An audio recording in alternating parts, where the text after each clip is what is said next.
Remember when you guys said this was a safe space? Okay. So because it's a safe space today, I feel like I'm sharing something that's a little bit sad for me to come to terms with. So this is a very vulnerable moment for me. I saw an influencer girl who was talking about how she is starting her life over at 36 and that she was married for a year and it did not work out. There is nothing that hurts me like seeing content like that. And I'm going to tell you what hurts me about it. Although I feel like overall I have been handling my transition very well, I allow myself to feel all the feelings that I need to feel. Emotionally, I really struggled at the end of 2024, beginning of 2025. Like, yes, I was going through it, I was departing. Summer came 2025, I just kind of started living my life. Emotionally, overall, I think I'm doing good. Right now, I have more stable days than emotional days, and I'm just grateful for that. Seeing a post like that for me is always that reminder of the fact that at the end of the day, I am a human being. Transitioning from planning your life with a partner, you're about to get married, you're about to have children, and then to now you're single, you're planning your whole different life. It's a life-changing situation, you understand? Even if I'm handling it well, but it's still life-changing. So what gets to me about seeing this woman telling the internet that she was married for a year, it didn't work out, and then they got divorced. I'm like, damn, one of the things about a relationship you shouldn't be in, you feel so restless, I felt restless from the first year, you understand? And I tried so much to save it, man. Do therapy, do counseling, talk to the pastor, talk to the family, do whatever. What hurts me is the fact that I, as Ntebo, as a woman, I've always been a person that has trusted my gut. You know what I mean? I've always trusted my intuition. And for the most part in my life, I haven't made a lot of horrible decisions. I don't really make a lot of bad decisions. I generally make good decisions. I'm literally a black sheep in my family. I don't listen to a lot of what the people say, the elders say. And I love that about myself because every time I follow what I think is good for me ends out working out for me. You understand? Most of the time, people who don't believe in me, even within my family, later always come and be so proud of the fact that I made a great decision, despite the fact that they didn't think it was the best decision for me to make. But when it comes to marriage and when it comes to family building, women in general, but especially African women, black women, we want to make our families proud. We want this thing to work out. So I wanted that so bad that I'm so upset at how many times I literally ignored my intuition. I did not listen, battling with my intuition, literally fighting my guts. The first year, it felt so restless. I was like, oh my God, this is crazy. This is chaotic in some ways. I'm not saying that the marriage is horrible all the time. No, but there are certain things in a marriage that are deal breakers for building a long-term relationship or starting a family with someone. You feel those things. On my own, I did not feel like I could trust my own voice alone in order to make it work. I wanted that validation from external people. The religious people, the therapists, the whatever, the family. I'm the one who's inside the marriage. I'm feeling like, wow, this is a little bit ghetto. this is this is the ghetto. And then you talk to the pastor, and then you talk to the elder, and then you talk to the in-laws, you talk to these people, you get told that, oh, you know what, it's the first year of marriage. That's how it is. You guys are gonna be stable, you guys are gonna get there. It's your first year, you're adjusting. Okay. First year goes by. Second year, they're like, oh, you know what? That's how it is the first 2 years of marriage. You guys, you know what? You get there.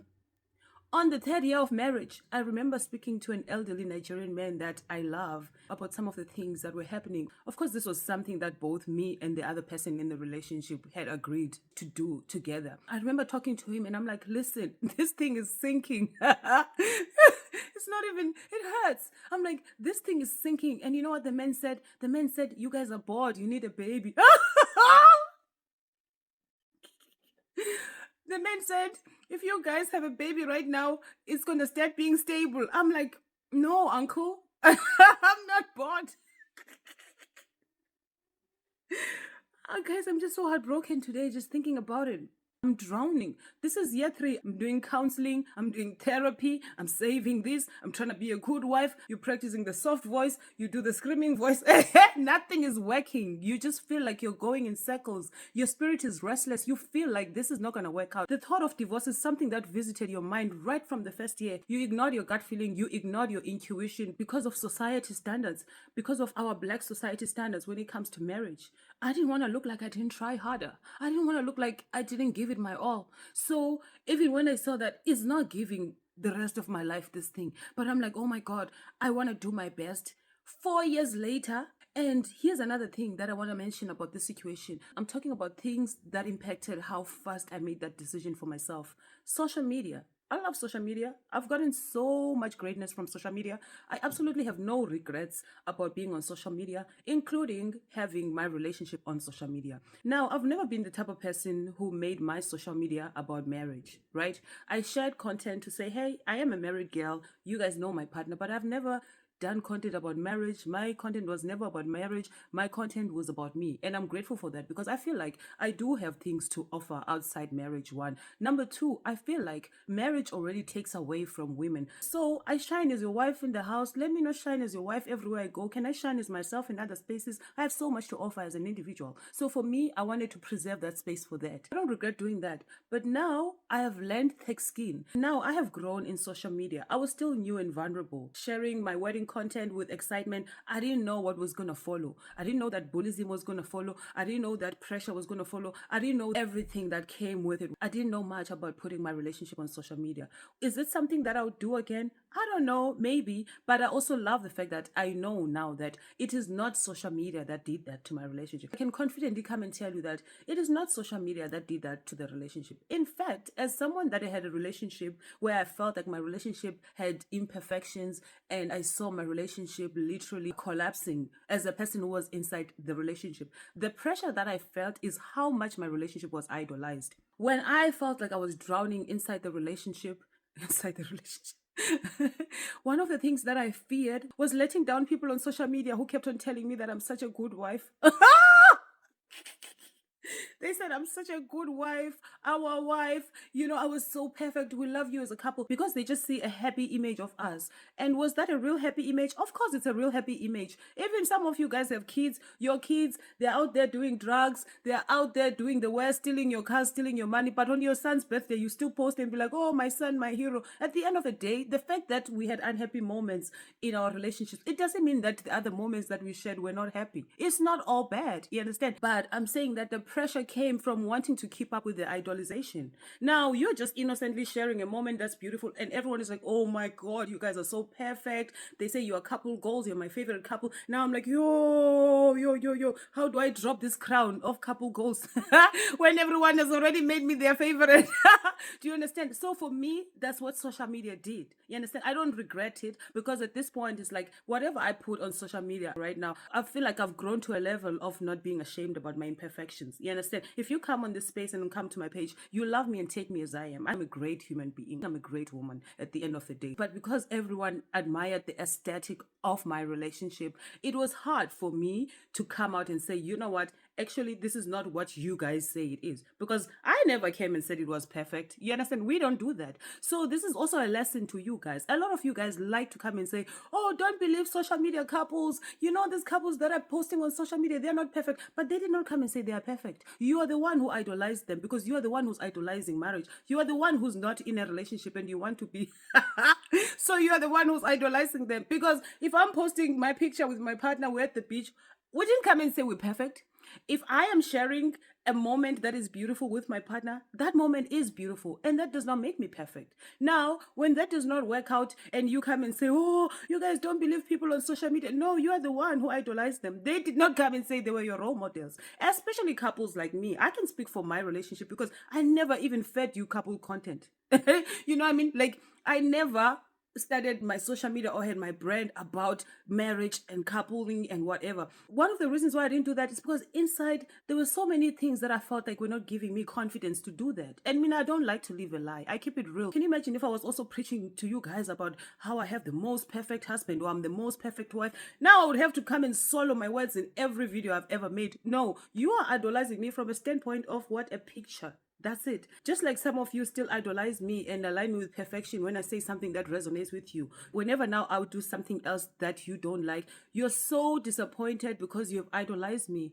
We're humans. We're allowed to have imperfections. You understand? So that is what social media did. Social media put me under pressure to keep up. Social media delayed my decision-making process because right now is the most perfect example of how to be a wife. To an extent, you feel like you're going to be letting people down, people that believe in you. I I don't regret feeling like that. I'm so grateful that I lost control of things, that God actually said to me, you know what? I'm going to force this thing to crack while you're trying to preserve it so much because I'm trying to save you at the end of the day. I'm so glad what that has done for me has made me overcome fear. I don't fear being imperfect in front of you guys anymore. It's been one of the most empowering things. At this point, even if I had another relationship, I feel like I would comfortably just be like on some, this is me, this is my person. If I wanted to put that online, I feel like I would do that without fear because I don't have to keep the prize of being a good partner. A prize for a competition that I did not even enter. You understand what I'm saying? So I'm grateful overall that I feel that free. I feel that relieved. I feel liberated.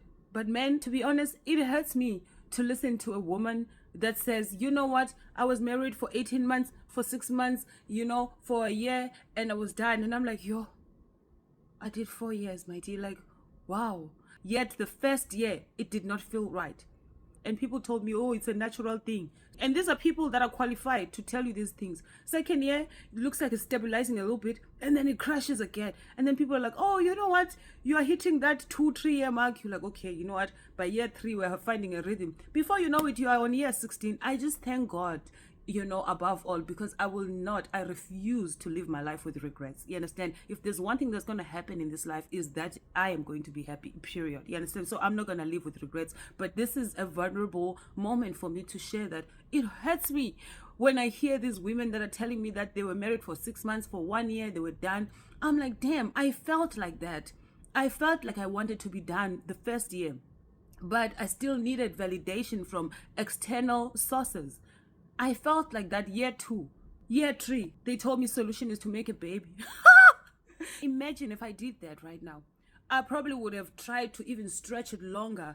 We are heading to year 16 at this point. So I thank God we didn't make it to year 16. I thank God it's just 4 years, But at the end of the day, for me, this whole situation with the marriage was one of those situations that reminded me to always trust myself, to always trust my gut, and that's just one thing that I would say to anyone. Like, don't let people minimize your gut.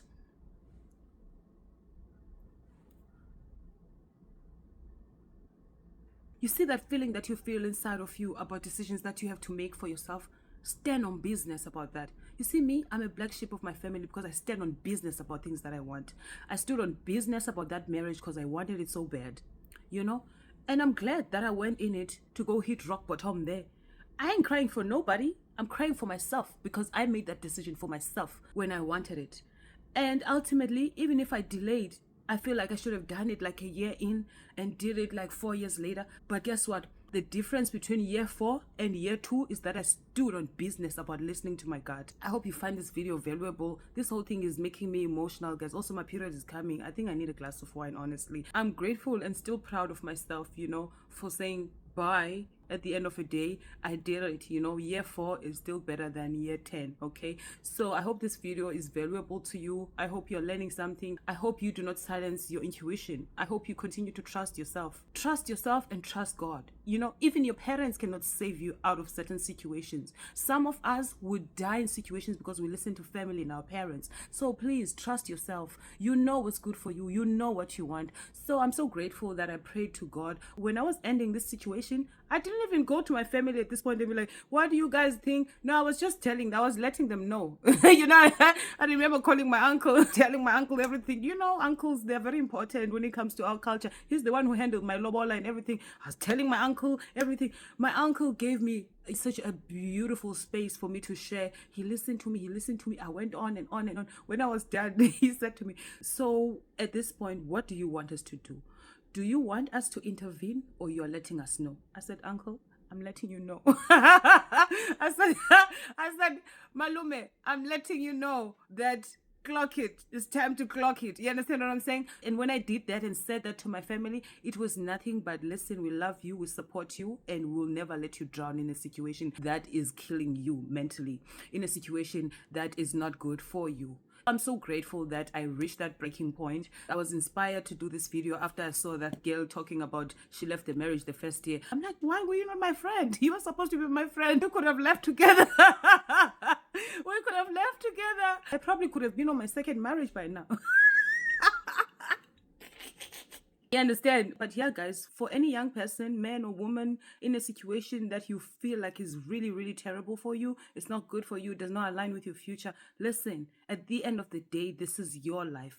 Okay, I'm so grateful that at least I tried. You know what I mean? Maybe if I would have immaturely left that first year, second year, I would have not lived to prove the theory that first year, second year is supposed to be unstable and you'll get there. At least I tried. You know, I was like, okay, you know what? At the end of the day, I want to have a successful marriage and I want to build a successful family. So now I'm very confident about where I am in my decision. I'm so proud of myself because at the end of the day, I live to see it through. So while you live to see it through, also make sure that you are listening to your gut and your intuition, and that you understand that at the end of the day, this is your life and decisions about your life have to be made by you and God, not the pastor, not your church, not your mother, not your father, nobody. Okay, I love you so much, guys. Thank you for watching this video. Please send this video to someone that needs to hear it. I appreciate how we are growing our page and engaging on the comment section. Please don't forget to subscribe, like, and press the bell so that you get notification every time I post.